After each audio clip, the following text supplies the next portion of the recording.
Ada satu jenis kelelahan yang tidak akan hilang meski kita tidur seharian penuh. Bukan karena tubuh kita yang lemah.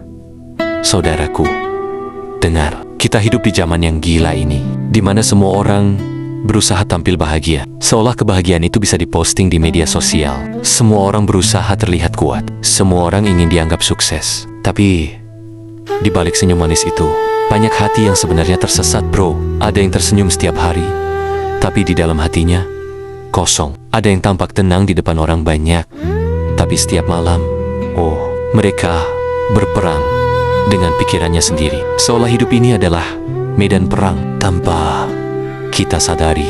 Banyak dari kita akhirnya hidup bukan sebagai diri kita yang sebenarnya, melainkan sebagai versi yang diinginkan oleh dunia.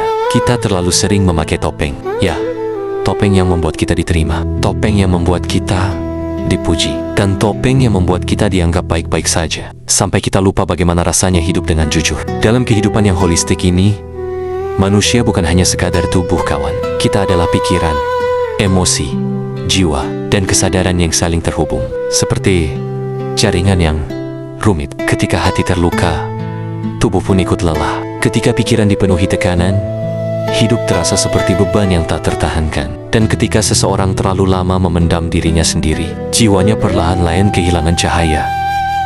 Itulah sebabnya ada orang yang hidupnya tampak lengkap, tapi sebenarnya tidak pernah benar-benar tenang. Karena ketenangan sejati tidak lahir dari pujian orang lain. Ketenangan itu muncul dari kejujuran batin kita. Jujurlah bahwa kita lelah. Jujurlah bahwa kita takut. Jujurlah bahwa ada luka yang selama ini kita sembunyikan. Namun, banyak dari kita takut mengakui semua itu. Karena dunia mengajarkan bahwa menangis adalah tanda kelemahan. Padahal, apa-apaan itu?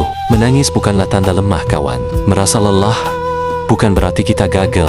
Meminta pertolongan bukan berarti kita kalah. Kadang, luka terbesar bukan datang dari orang lain, melainkan dari diri kita sendiri yang terpaksa jadi orang lain terlalu lama. Kita sibuk menyenangkan semua orang, tapi lupa untuk menyelamatkan diri kita sendiri. Kita memahami banyak orang, tetapi tidak pernah benar-benar memahami isi hati kita sendiri. Di titik itulah, kita mulai merasa kosong. Bukan karena hidup kita kurang, tetapi karena jiwa kita sudah terlalu lama tidak didengar. Mungkin selama ini, yang kita cari bukanlah kehidupan mewah, bukan pengakuan, bukan popularitas, tetapi rasa tenang, rasa cukup, dan tempat untuk pulang tanpa harus memakai topeng apapun. Jadi, jika hari ini hatimu terasa lelah, berhentilah sejenak, tarik napas perlahan, tenangkan pikiranmu. Tidak semua hal harus dikejar, tidak semua orang harus disenangkan, dan tidak semua luka harus disembuhkan.